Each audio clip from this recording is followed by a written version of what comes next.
जय शिवराय मित्रांनो, स्वागत आहे तुमचं आपल्या नवीन एका व्हिडिओमध्ये।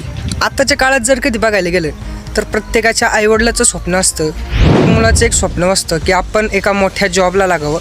त्या जॉबच्या आपल्याला 1-1.5 लाख पेमेंट असावी। त्यांची मेन टर्निंग पॉईंट म्हणजे 10वी झाल्यानंतर असतो। 10वीचे मार्क त्यांना ठरवतात की तुम्हाला कोणत्या फील्डमध्ये जायचं आहे। फील्ड तर त्यांनी ठरवलेली असती, पण कसं जायचं हे त्यांना माहीत नसतं। त्या फील्डमध्ये जातात, त्या फील्डमध्ये गेल्याच्या नंतर 1-2 वर्ष ते कोर्स करतात, त्यामध्ये उतरतात, मेहनत घेतात आणि शेवटी असं होतं बरं का।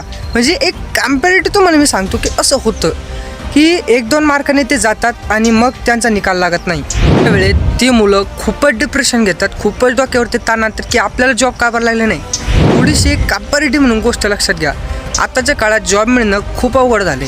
मला काय वाटेल ते मला माहीत नाही। आताच्या काळामध्ये तुम्हाला जॉब कुठंच भेटत नाही। मुलं एवढी मेहनत करतात, एवढी मेहनत घेतात, 3-4 वर्ष ते कोर्स करतात, लागतात। जे मुलं खरंच मेहनत घेतात ते लागतात, पण काय असं आहे की ते मुलं मेहनत घेऊन सुद्धा लागत नाहीत, एका मार्कावरून जातात।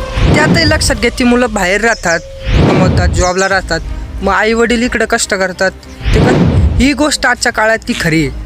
एकच गोष्ट सांगतो की कधी दुसऱ्यांशी आयुष्य कम्पेअर करू नका की हा बनला, मला याच्यासारखं बनायचं आहे। लाईफ वेगळी आहे, तुमची लाईफ वेगळी आहे, तुमच्या लाईफचे डिसिजन वेगळे आहेत, त्याच्या लाईफचे डिसिजन वेगळे। त्यामुळे आपल्या आयुष्यात आपल्याला जे काय करायचं आहे ते आपल्यालाच करायचं आहे। पुढं चालू तू आत्महत्या करेल असाल का? नाही ना। त्यामुळे ही गोष्ट लक्षात घ्या आणि जे काय करायचं आहे ते सांभाळून करा। पण माझं तर म्हणणं आहे की सरकारी जॉब केल्यापेक्षा आपल्या शेतात राहा, आपल्या शेतीला मोठं करा। त्याचा मुलगा जरी आज जॉबला लागत असला, जरी आज काहीतरी मोठं करत असला, पण शेवटी हीच आपले खरं सोनं आहे। शेती करा आणि पाहिजे असेल तुम्हाला डिग्री वगैरे तर तुम्ही ITI वगैरे करू शकता। माझं असं काय म्हणणं नाही की जॉबच करू नका म्हणून। व्हिडिओ कसा वाटला नक्की कमेंट करून सांगा आणि हो, आपल्या चॅनलला सबस्क्राईब करा, आपल्या ईश्वरला थोडासा सपोर्ट करा। जय शिवराय।